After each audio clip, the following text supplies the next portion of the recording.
निश्चित रूप से। अगर आप प्रतिदिन ऐसे ही वीडियो देखना चाहते हैं तो हमारे चैनल हॉन्टेड 2.0 को सब्सक्राइब कीजिए। आरव की आंखें अब भी नम थीं। तकिए के नीचे से निकला एक पुराना खत उसे बीती जिंदगी की उस रात में खींच ले गया जब सब कुछ खत्म हो गया था। उस रात बारिश हो रही थी, बिजली कड़क रही थी और अनन्या की चीखें आज भी उसके कानों में गूंजती थीं। खत में सिर्फ एक लाइन लिखी थी, जिसे तुम सबसे ज्यादा चाहते हो वही तुम्हारी सबसे बड़ी सजा बनेगा। उस रात अनन्या का कत्ल हुआ था। उसकी आंखें खुली की खुली रह गई थीं और होठों पर एक मुस्कान थी, जैसे किसी ने उसे मौत की नींद सुलाकर चैन दे दिया हो। लेकिन क्यों? 3 दिन बाद लोअर वाराणसी पुलिस स्टेशन सुबह के 7:15। आरव मिश्रा ने 3 दिन से नींद की एक बूंद भी नहीं ली थी। आंखों के नीचे काले घेरे थे, चेहरे पर उगी दाढ़ी उसकी टूट चुकी आत्मा की गवाही दे रही थी। लेकिन पुलिस की वर्दी अब भी उतनी ही चमकदार थी जितनी उसकी कसम, जब तक अनन्या का कातिल नहीं पकड़ा जाता चैन की नींद नहीं लूंगा। वो मुर्दा घर पहुंचा। ठंडी धातु की अलमारियों से भरा कमरा। डॉक्टर साहब ने उसकी तरफ देखा और सिर झुकाकर इशारा किया। शव अब भी यहीं है। आरव ने धीरे धीरे कदम बढ़ाए। चौथी अलमारी खोली गई। वही चेहरा अनन्या, चमकती हुई आंखें जो अब कभी नहीं खुलेंगी। होठों पर जमी एक मुस्कुराहट, जैसे वो मौत को भी अपना बना चुकी थी। उस रात किसी ने उसे मारा नहीं, उससे कुछ छीन लिया। आरव ने बुदबुदाते हुए कहा। डॉक्टर ने फाइल बढ़ाई। डिटेल्स आ गई हैं सर। मौत का कारण जहर, लेकिन शरीर पर कोई चोट नहीं। कौन सा जहर? आरव ने पूछा। ऐसा जहर जो बाजार में नहीं मिलता। किसी के पास फॉर्मूला था, यानी प्लानिंग के साथ मर्डर हुआ है। आरव का खून खौलने लगा। उसने फाइल बंद की और सीधा थाने लौटा। उसके हाथ में अब सिर्फ एक सुराग था, अनन्या का मोबाइल, जो वारदात की जगह से मिला था लेकिन लॉक था। फोन की स्क्रीन पर पैटर्न लॉक था, लेकिन आरव को अनन्या की आदतें पता थीं। उसने वही पैटर्न डाला जो उनकी शादी की तारीख थी, 03/1/23 दिसंबर। फोन खुल गया। व्हाट्सएप पर आखिरी चैट। अनन्या, तुम ये सब क्यों कर रहे हो? Unknown number. क्योंकि तुम्हें देखकर एक और चेहरा याद आता है जो अब भी जिंदा है। अनन्या, तुम पागल हो गए हो। Unknown number. तुमने जिस दिन सच छुपाया था उसी दिन से तुम्हारी मौत तय हो गई थी। आरव का दिल धड़क उठा। कौन था वो? क्या अनन्या कोई राज छुपा रही थी? आरव ने नंबर ट्रेस किया, लेकिन पता चला वो एक बर्नर फोन था, किसी झुग्गी से खरीदा गया सस्ता मोबाइल जो ट्रेस नहीं हो सकता। वो सीधा पहुंचा वेदांत शर्मा के पास, उसका बचपन का दोस्त, अब एक जाना माना वकील। दोनों की राहें अलग थीं। एक कानून के लिए लड़ता था, दूसरा कानून के खिलाफ केस जीतता था। वेदांत, क्या तुम जानते थे कि अनन्या मुझसे कुछ छुपा रही थी? वेदांत ने चुपचाप सिगरेट जलाई। तुम्हें अब उस सच का सामना करना होगा आरव। जो कहानी तुमने सुनी थी वो अधूरी थी। कौन सी कहानी? जिससे तुम्हारी शादी हुई थी। वो पहले भी एक शादीशुदा औरत थी। 5 साल पहले इलाहाबाद, एक पुराना हवन कुंड, अधजला मंडप और एक रोती हुई लड़की। साड़ी में लिपटी हुई वो लड़की भागना चाहती थी, लेकिन पांव में बंधे बिच्छू जैसे रिश्ते उसे रोक रहे थे। उसका नाम था अनन्या रॉय। उसी की मां जमीन पर गिरी पड़ी थी और सामने खड़ा आदमी, जिसकी आंखों में पागलपन था, चिल्ला रहा था, मैंने तुझे पूजा की तरह माना और तू भाग रही है किसी और के साथ। अनन्या की शादी जबरदस्ती तय हुई थी एक गांव के दबंग सरपंच के बेटे चंदन यादव से। लेकिन अनन्या को किसी और से प्यार था, राजीव से, जो एक छोटा मोटा स्कूल टीचर था। शादी के दिन अनन्या भाग गई थी। राजीव उसका इंतजार कर रहा था स्टेशन पर, लेकिन वो कभी वहां नहीं पहुंची, क्योंकि बीच रास्ते में किसी ने उसे किडनैप कर लिया था। आरव मिश्रा का सिर चकरा रहा था। उसके सामने वेदांत बैठा था, जो धीरे धीरे अनन्या की पुरानी जिंदगी के परते खोल रहा था। आरव, अनन्या ने उस गांव की दहलीज कभी दोबारा नहीं लांगी, लेकिन एक बात वो तुमसे कभी नहीं कह पाई। क्या? वो चंदन यादव अब भी जिंदा है और उसने कसम खाई थी कि वो अनन्या को दुल्हन की तरह सजाकर मारेगा। आरव की सांसें थम गईं। तुम कहना क्या चाहते हो? वो मौत हादसा नहीं थी आरव, वो एक पुरानी कसम का पूरा होना था। उसी समय थाने में एक अजनबी औरत आई, घूंघट में चेहरा, हाथ में एक लिफाफा। ये चिट्ठी आरव साहब को दे दीजिए। वो गई, लेकिन सीसीटीवी में चेहरा साफ दिखा, अनन्या की जैसी शक्ल, बस थोड़ी उम्रदराज। आरव ने कांपते हाथों से चिट्ठी खोली। तुम जिसे मरा समझ रहे हो वो अब भी जिंदा है, लेकिन मौत से बदतर जिंदगी जी रही है। अगर सच्चाई चाहिए तो उस गांव में लौटो जहां कभी एक दुल्हन अधूरी छोड़ दी गई थी। बेलसर। आरव अब इस केस में सिर्फ पुलिस अफसर नहीं, एक टूट चुका पति भी था। वो तैयार हो गया बेलसर जाने के लिए। माया, वो पत्रकार भी साथ जाने को तैयार हुई, क्योंकि अब ये केस सिर्फ एक हत्या नहीं, एक कहानी थी जो जिंदा दफन कर दी गई थी। और क्या आप चाहेंगे कि हम गांव की डरावनी फील, पुराने रिवाज और एक लोक कथा को कहानी में जोड़ें जो सच्चाई के और करीब ले जाए? स्थान: बेलसर गांव, उत्तर प्रदेश। समय: रात के 11:38। गांव में घुसते ही आरव और माया की कार रुक गई। रोड टूट चुकी थी, चारों तरफ धुंध थी और हवा में एक अजीब सी गंध थी, जले हुए सिंदूर की। गांव सुनसान था। एक बुजुर्ग बैठा था मंदिर की सीढ़ियों पर, तेल का दिया लेकर। बाबा, ये बेलसर है? आरव ने पूछा। बुजुर्ग ने आंखें उठाईं। हाँ, यही बेलसर है। जहां दुल्हनें ब्याह के लिए नहीं बलि के लिए सजाई जाती हैं। माया चौंकी। क्या मतलब? जो भी औरत भाग जाती है वो वापस आई तो उसकी शादी जरूर होगी, लेकिन दूल्हे के साथ नहीं, मौत के साथ। आरव और माया को गांव के बाहर एक पुरानी हवेली में रुकवाया गया। ये हवेली कभी चंदन यादव की थी। दीवारों पर अब भी अनन्या की शादी की अधूरी तस्वीरें थीं, एक आधा लटका हुआ माला, टूटी हुई बिंदी और फर्श पर जमी हुई पुरानी सूखी हुई लाल स्याही जैसी कोई चीज। ये खून है? माया ने फर्श छूते हुए पूछा। आरव कुछ बोलने ही वाला था कि पीछे से आवाज आई, सावधान रहो, यहां रात को दुल्हनें रोती हैं। आरव ने मुड़कर देखा, एक बूढ़ी औरत खड़ी थी, गांव की दाई। क्या मतलब? आरव ने पूछा। उस रात जब अनन्या भागी थी, चंदन ने उसकी नकली शादी खुद अपने खून से की थी और कसम खाई थी, अगर वो दोबारा कभी मिली तो उसी मंडप में उसका अंतिम फेरा होगा। ये एक कुप्रथा थी जिसमें अगर कोई लड़की शादी से इनकार करे या भाग जाए तो समाज उसे वापस लाकर खून से विवाह करवा देता, उसके साथ नहीं बल्कि मौत के साथ। और अब तक 3 लड़कियां इस परंपरा की भेंट चढ़ चुकी थीं। अनन्या चौथी थी। हवेली की दीवार के पीछे छिपी एक पुरानी संदूक मिली। उसमें अनन्या की हैंडराइटिंग में एक डायरी रखी थी। अगर ये डायरी किसी को मिले तो समझ जाना कि मेरा कातिल अब भी आजाद है और मैं अब भी उसे प्यार करती हूं। राजीव। आरव की आंखों में नमी उतर आई। राजीव? कौन था ये?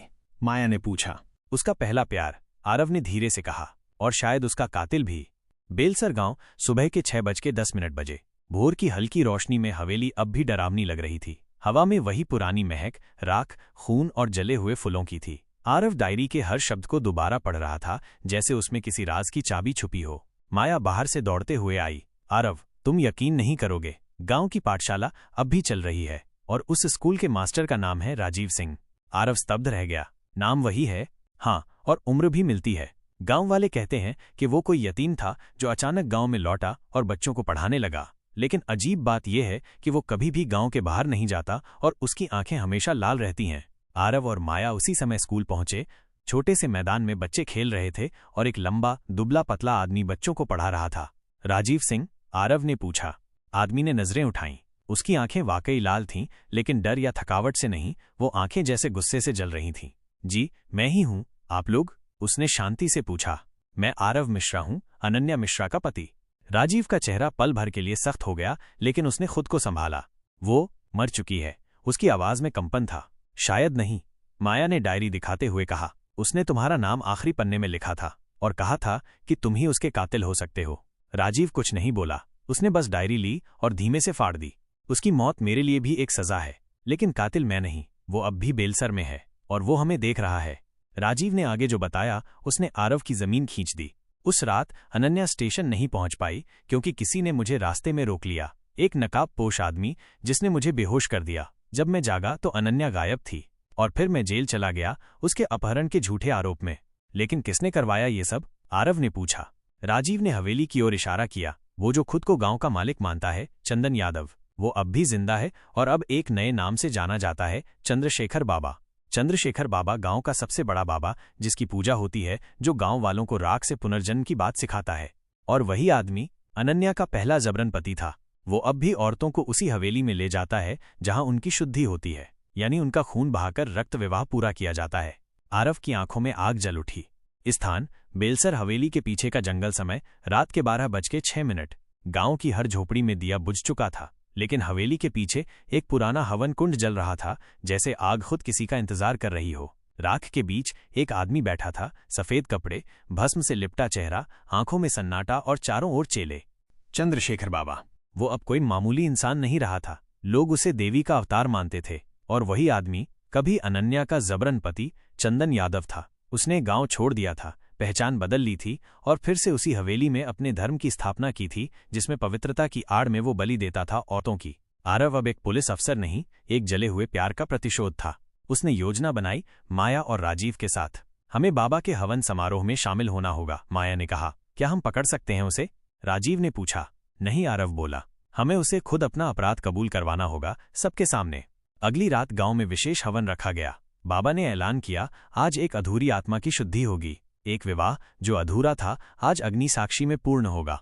लोग तालियां बजा रहे थे, लेकिन वो नहीं जानते थे बाबा ने जिस दुल्हन को चुना था वो अब उसकी मौत की वजह बनने वाली थी। जैसे ही बाबा हवन करने बैठा और मंत्र बोलने लगा, तभी उसकी आंखें खुल गईं। सामने बैठी दुल्हन ने अपना घूंघट हटाया। वो माया थी और उसके पीछे था आरव, हथकड़ी लिए। खत्म हुआ तेरा खेल चंदन यादव, आरव चिल्लाया। भीड़ चौंकी। चंद्रशेखर बाबा कोई साधु नहीं, ये बलात्कारी है, कातिल है, जिसने महिलाओं की हत्या कर धार्मिक बलि का नाम दिया। बाबा ने मुस्कुराकर उठाया अग्निकुंड से एक जलती हुई लकड़ी। सच आग से जलता नहीं, जन्म लेता है। वो हंस रहा था, लेकिन तभी भीड़ में से एक औरत निकली, दबी दबी चाल, सूती साड़ी और जख्मी आंखें। बस बहुत हुआ। सबका ध्यान उस औरत की ओर गया। वो अनन्या थी, जिंदा।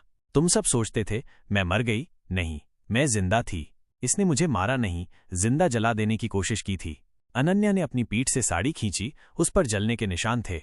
राजीव ने मुझे छुपाया, मुझे बचाया और तब तक संभाला जब तक मैं खुद को भूल न जाती। लेकिन अब मैं याद कर चुकी हूं कि मैं कौन हूं। बाबा चीखा, तू झूठ बोलती है, तू अपवित्र है। और तू क्या है? आरव ने गुस्से में कहा और हथकड़ी उसके हाथों में जड़ दी। आज तेरा आखिरी हवन है, लेकिन अग्नि में तेरा ही पाखंड जलेगा। बाबा को जैसे ही पुलिस ले जाने लगी, वो खुद ही आग में कूद गया। मैं अमर हूं, अग्नि मुझे शुद्ध करेगी। लेकिन आग किसी को शुद्ध नहीं करती, वो सब कुछ जला देती है। और चंद्रशेखर बाबा वहीं राख बन गया। गांव ने राहत की सांस ली। अनन्या और आरव एक दूसरे को देख रहे थे। कई सवाल, कई जख्म। क्या हम फिर से? अनन्या ने कहा, लेकिन आरव ने हल्का सा सिर हिलाया। तुम अब जिंदा हो, यही सबसे बड़ा सुख है। बाकी कहानी अब तुम्हारे नाम की नहीं, तुम्हारी जिंदगी की होगी। गांव अब भी वहीं था, वैसा ही, लेकिन हवाओं में एक नया स्वर था, औरतों की धीमी लेकिन उठती हुई आवाजें। हवेली अब एक मंदिर में बदल दी गई थी और उस मंदिर की पहली पुजारी बनी थी अनन्या। आरव और माया अब वापस शहर लौट चुके थे, लेकिन बेलसर में एक नई जंग छिड़ चुकी थी आत्मसम्मान की। हर सुबह अनन्या गांव की लड़कियों को इकट्ठा करती, उन्हें पढ़ाती, आत्मरक्षा सिखाती और हिम्मत देना सिखाती। उसके शब्द अब शस्त्र थे। जिसे तुम देवी मानते हो, वही जब इंसान में जन्म ले तो उसे दबाया जाता है। अब कोई दबेगा नहीं, अब हम खुद अपनी कथा लिखेंगे। लेकिन इस बदलाव से सब खुश नहीं थे। गांव के कुछ पुराने सामंती पुरुष जो चंद्रशेखर बाबा के अनुयायी थे, अब गुस्से में थे। एक औरत हमें सिखाएगी? जिसे मौत का मजा चखना चाहिए था, वो अब हमें रास्ता दिखा रही है। उनके बीच सबसे मुखर था दामोदर सिंह, बाबा का चेला और गांव के पंच का बेटा। दामोदर अब बाबा की विरासत को मिटते नहीं देख सकता था। उसने अपने जैसे सोचने वालों को इकट्ठा किया। हमें उस औरत को मिटाना होगा, या फिर हम सब इतिहास बन जाएंगे। उन्होंने प्लान बनाया, गांव की एक और लड़की को अगवा करने का और फिर अनन्या को उसी हवेली में बुलाकर उसे सजा देने का। इतिहास को दोहराना होगा, पर इस बार कोई पुलिस नहीं आएगी। रात के समय हवेली में एक लड़की की चीखें गूंजी। अनन्या भागते हुए पहुंची और देखा एक 16 साल की लड़की पूजा बेहोश पड़ी है और सामने खड़ा था दामोदर। तुमने बाबा को मारा, अब वही रस्म तुम्हारे लिए दोहराई जाएगी। अनन्या चुप रही। क्या अब भी डर नहीं लगता? दामोदर ने हंसते हुए पूछा।